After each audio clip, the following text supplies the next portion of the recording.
Hello guys, today I've got the HUAWEI FreeBuds Pro 5 and I am going to show you how you can easily install and set up the application for your earbuds on your iPhone.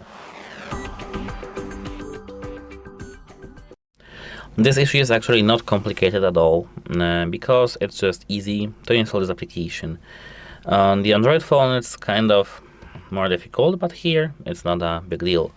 At first, open the App Store. Here, open search and search. Now you need to just type HUAWEI